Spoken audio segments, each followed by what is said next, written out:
Assalamualaikum cuy, balik lagi ketemu Mamang di channel Capruk. Gimana kabarnya? Semoga masih sehat selalu ya cuy. Ya langsung aja kali ini Mamang kembali akan membawakan sebuah alur cerita film action dengan judul The Sniper yang rilis di tahun 2021. Film asal Negeri Bambu ini berkisah tentang kehidupan seorang sniper yang direkrut dari seorang bocah yang hampir menjadi korban dari perdagangan manusia. Dirinya sendiri bahkan sampai menjadi seorang pemulung demi agar bisa menghidupi kehidupan sehari-harinya. Sebelum lanjut ke alur filmnya, Mamang ingetin buat kalian yang belum subrek bisa langsung disubrek aja, biar Mamang makin semangat ngontennya. Jangan lupa juga untuk klik like dan aktifin loncengnya ya cuy, biar nggak ketinggalan update video terbaru dari Mamang. Oke, kalau udah kita langsung aja masuk ke alur cerita filmnya cuy.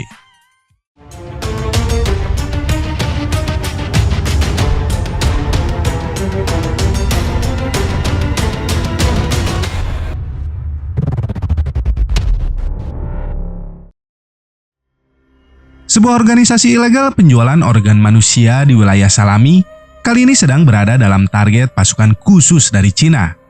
Misi mereka di sini adalah untuk membunuh pimpinan dari organisasi bernama Organisasi Penyelamat Dunia, yang mana pria bernama Song Pa ini sedang dalam perjalanan menuju tempat tersebut. Beberapa orang bocah di bawah umur ternyata juga ada di dalam camp tersebut. Jin Ming, salah satu sniper di dalam tim kali ini, sempat melihat keberadaan beberapa orang bocah di dalam sana. Prioritas mereka di sini adalah untuk membunuh target mereka yang sudah diintai selama beberapa hari. Ming sempat melihat salah satu bocah di sana dibawa ke ruangan pembedahan, yang mana hal itu lantas membuat dirinya berpindah posisi untuk memantau si bocah tersebut.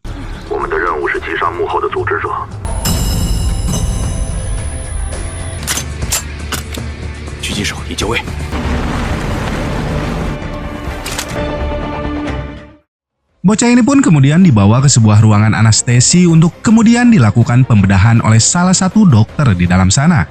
Melihat hal tersebut, Ming pun memutuskan untuk mengabaikan perintah dari atasannya dan memilih untuk menyelamatkan bocah tersebut.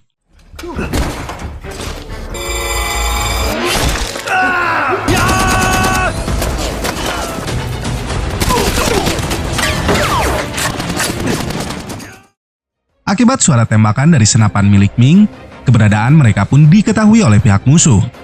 Hal itu membuat baku tembak tak lagi bisa dihindarkan. Para penjahat ini juga mulai menembaki beberapa orang tawanan agar tidak ada barang bukti kejahatan mereka.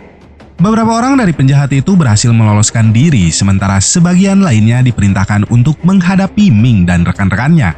Menyadari target mereka Song Pa telah berhasil kabur, sang kapten kemudian memerintahkan anak buahnya untuk menyelamatkan para sandera yang ada di camp tersebut.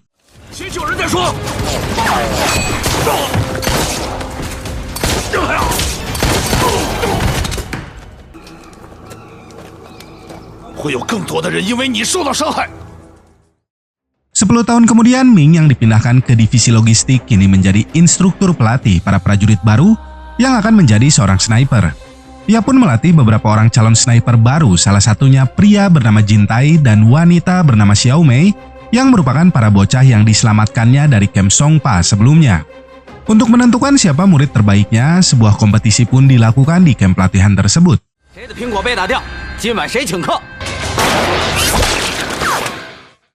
Xiao Mei di sini mampu dengan mudah mengalahkan Jin yang sepertinya tidak bisa menerima kekalahannya dari seorang wanita. Ming pun kemudian memberikan sebuah nasihat kepada Jin jika alasan utama yang paling penting untuk menjadi seorang sniper adalah tetap hidup untuk menjalankan misi mereka.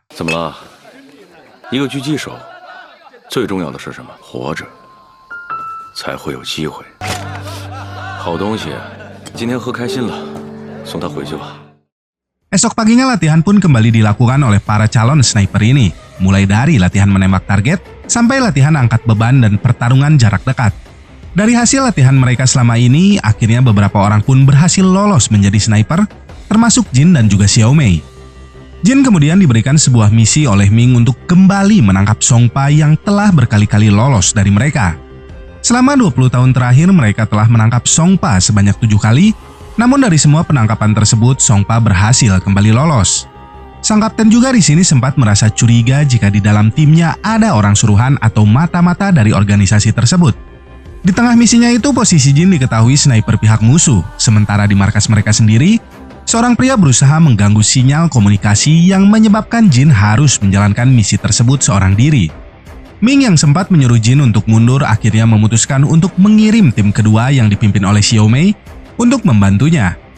Namun hal tersebut mendapat penolakan dari sang kapten yang ingin menemukan mata-mata tersebut sebelum mereka mengirimkan tim bantuan.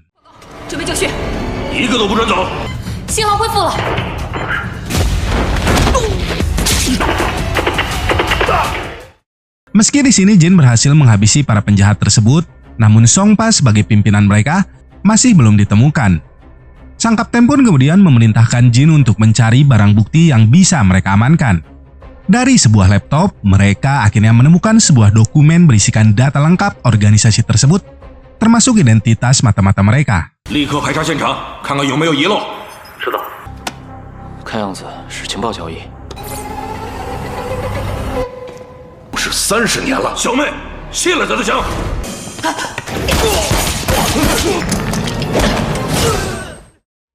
Baku tembak pun kembali terjadi di mana Ming di sini berusaha kabur bersama dengan Xiaomei. Jin kemudian segera kembali ke markasnya untuk menangkap Ming yang merupakan orang yang telah menyelamatkannya dulu. Sempat bertarung 1 lawan 1 melawan pelatihnya tersebut, Jin di sini terpaksa harus mundur setelah Xiaomei datang membantu Ming.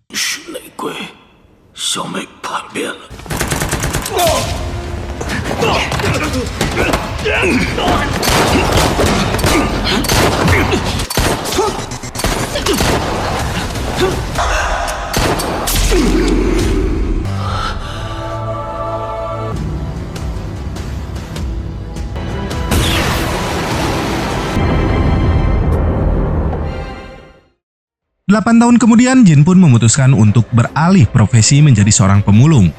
Dirinya yang terpukul atas pengkhianatan Ming sebelumnya, memutuskan untuk menjadi seorang pemulung demi bisa bertahan hidup. Ia pun kemudian bertemu dengan seorang bocah bernama Feng yang sedang dikejar-kejar beberapa orang pria yang uangnya telah dicuri oleh bocah tersebut. Para pria ini kemudian mengambil uang milik Jin yang dikira mereka adalah ayah dari bocah tersebut. Jin pun kemudian mendatangi seorang wanita bernama Li Shanji untuk menagih uang miliknya.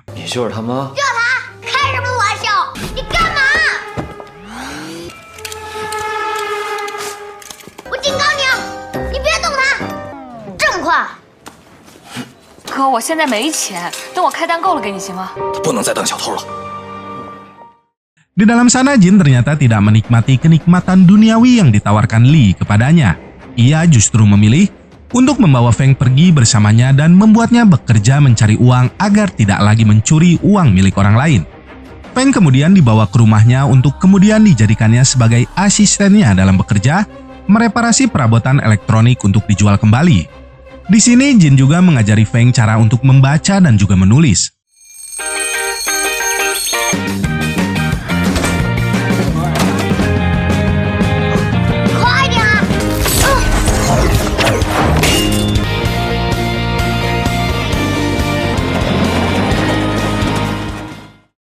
Beberapa hari kemudian, Li datang untuk memperbaiki alat miliknya yang rusak.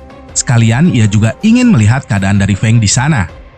Melihat luka lebam di mata Li akibat ulah dari pelanggannya, Feng pun meminjam uang kepada Jin untuk diberikan kepadanya dan menyuruhnya untuk beristirahat selama 2 hari sampai dirinya pulang ke rumah.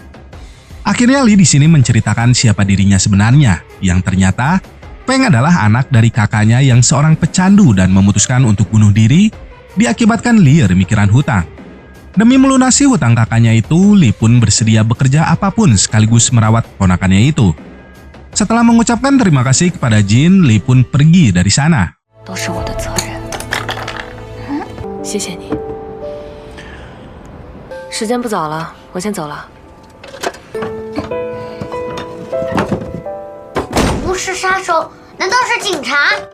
Di setiap malam tidurnya, Jin juga masih sering bermimpi buruk tentang pengkhianatan pelatihnya Ming, di mana Ming sendiri ternyata berhasil selamat dari kejadian sebelumnya. Xiaomei pada saat itu memutuskan untuk membawa Ming ke organisasi milik Songpa untuk menyelamatkannya. Di sana jugalah, Xiaomei baru mengetahui yang sebenarnya jika Ming adalah mata-mata dari Songpa. Namun dikarenakan kejadian sebelumnya di mana Ming lah yang telah menyelamatkan hidupnya, Xiaomei pun kali ini memilih untuk membalas budi kepadanya.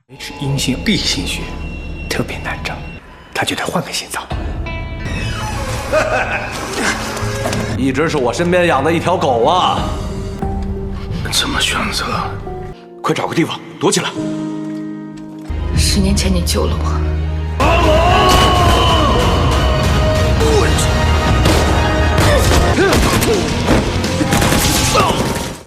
Saat ini Ming sendiri telah berubah haluan sepenuhnya untuk menjadi penerus dari organisasi Songpa yang telah tewas 8 tahun yang lalu.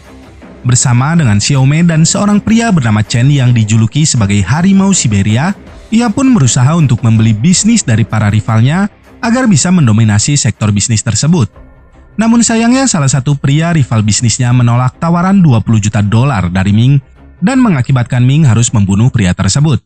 2000万就想打发我？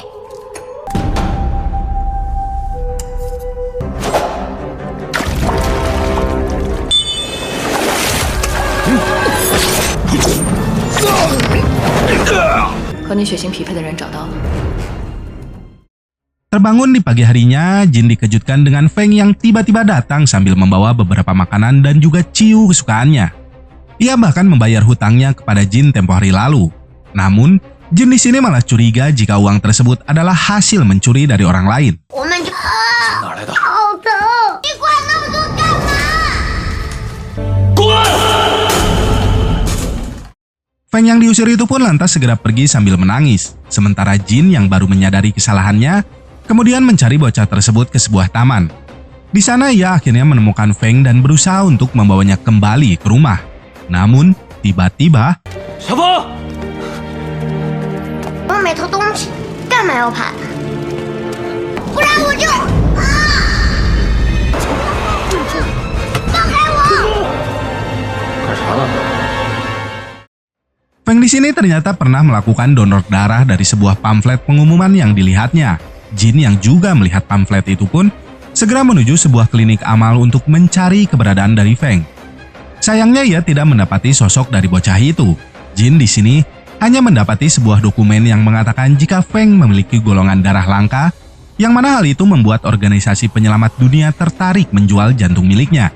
Dari hasil interogasinya pada salah satu dokter yang ada di sana, Jin akhirnya mendapatkan sebuah lokasi tempat para korban mereka dikirim untuk dibedah. Menyamar menggunakan seragam pekerja di sana, Jin mulai memasuki tempat tersebut. Seorang pekerja kemudian meminta bantuan kepada Jin untuk membawa korban mereka di ruang anestesi, di mana organ-organ itu sendiri nantinya akan diselundupkan bersama daging bagong ke para pembeli mereka sebagai penyamaran. Di dalam sebuah lift, Jin sempat melumpuhkan seorang pekerja yang menyadari sosok dirinya. Setelah sampai di ruang anestesi, Jin di sini kembali bertemu dengan dokter yang dulu pernah berusaha untuk membedahnya. 就是我。小孩被带走了，被谁带走？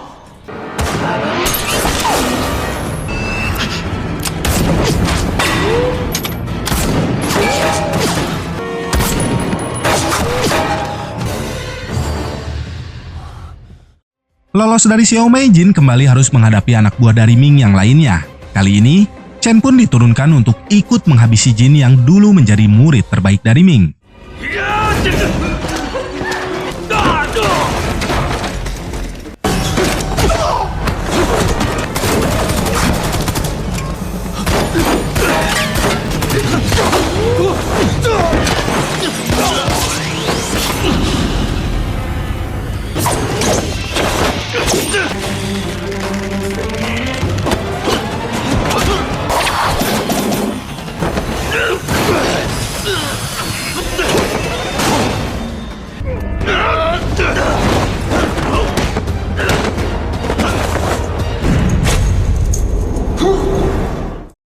Chen di sini akhirnya berhasil lolos dengan efek bius dari suntikan si dokter sebelumnya.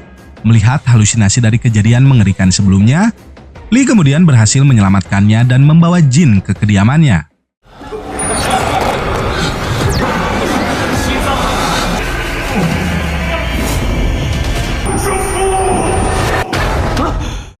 Li yang ternyata memiliki keahlian sebagai seorang perawat ini juga mengobati luka yang dialami Jin. Jin kemudian menceritakan tentang Feng yang diculik oleh organisasi penyelamat dunia yang mana hal itu membuat Li menjadi marah kepadanya.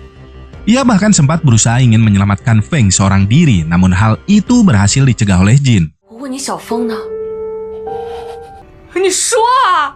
他没有小峰的心脏。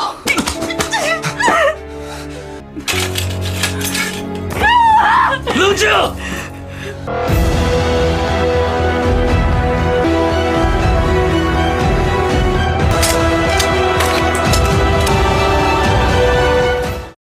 ！Berkat kalung pengenal dari Chen yang berhasil diambil sebelumnya, Lee diperintahkan untuk menggadaikan kalung tersebut dengan maksud mengetahui lokasi keberadaan dari Chen. Dan benar saja dari sana si tukang tadah ini memanggil Chen yang langsung menanyakan dari mana Lee mendapatkan kalung tersebut. Jin sendiri yang sudah bersiap di posisinya kemudian segera melepaskan sebuah tembakan ke arah Chen. Namun sayangnya, kerumunan orang di sana membuat Chen kembali berhasil lolos darinya.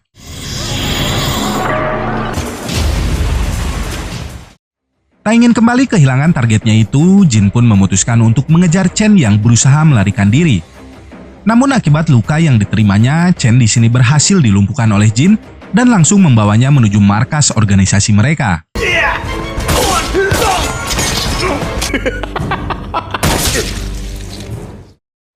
Setelah membunuh Chen, Jin mengancam salah satu pekerja di sana untuk memindahkan semua akun uang digital milik organisasi tersebut. Di mana hal tersebut ternyata disadari oleh Xiaomei yang berada di markas pusat mereka. Jin kemudian menawarkan sebuah kesepakatan untuk menukar semua data tersebut dengan nyawa dari Feng. 冻结不了，我用我手里的东西换小峰的命。成交。上12点，城东烂尾楼。 Di lokasi pertemuan mereka, Xiaomei telah bersiap di posisinya untuk membunuh Jin. Menyadari yang datang adalah seorang wanita, Xiaomei pun mengancam akan membunuh wanita itu jika Jin tidak muncul. Feng yang melihat hal itu pun mengancam akan menembak dirinya sendiri jika Xiaomei menembak Li yang dianggapnya sebagai ibu. 金泰，我知道你听得见。小孩抢回来。小岛。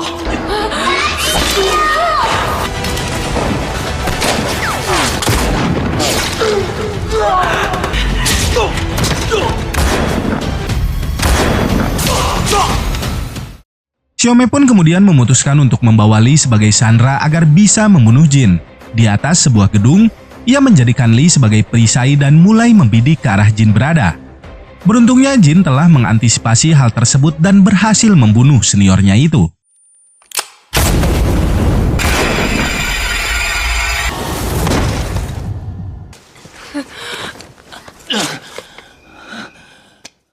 Mengira misi mereka kali ini telah selesai, Li di sini kembali mendapat hadangan dari Ming yang langsung menembaknya tepat di hadapan Feng.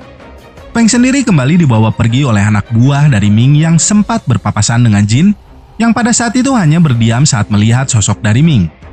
Tujuan dari Ming membawa Feng ternyata adalah untuk memindahkan jantung tersebut ke tubuhnya, yang menurut dokter perlu diganti dalam 5 tahun sekali akibat luka yang dideritanya. Menyadari Jin kembali datang untuk membunuhnya, Ming pun memerintahkan ketiga anak buahnya untuk mengulur waktu sementara ia melakukan pemindahan jantung. Ketiga orang pria ini adalah junior dari Jin saat di sekolah penembak jitu dulu. Bermodalkan 2 buah sniper yang ditempatkan di posisi berbeda, Jin pada akhirnya bisa mengalahkan ketiga juniornya tersebut, meski mereka sendiri dibantu oleh Ming yang ikut memantau hal tersebut. 北冰东25度，南偏西。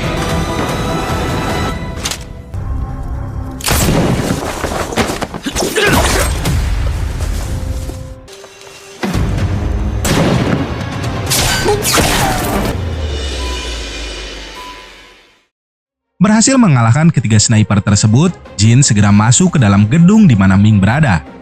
Ia pun mulai membantai semua anak buah dari Ming yang tersisa dan meninggalkan Ming seorang diri. Namun di sini Jin tidak langsung membunuh pelatihnya itu, mengingat ia mempunyai hutang budi yang harus dibalas.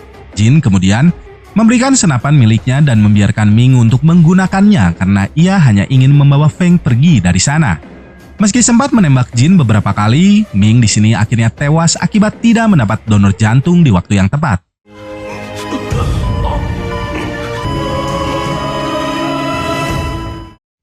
Di akhir film terlihat Jin masih merawat Feng yang kini memanggilnya dengan sebutan Abah. 你回来接我的吧，爸爸。好好读书。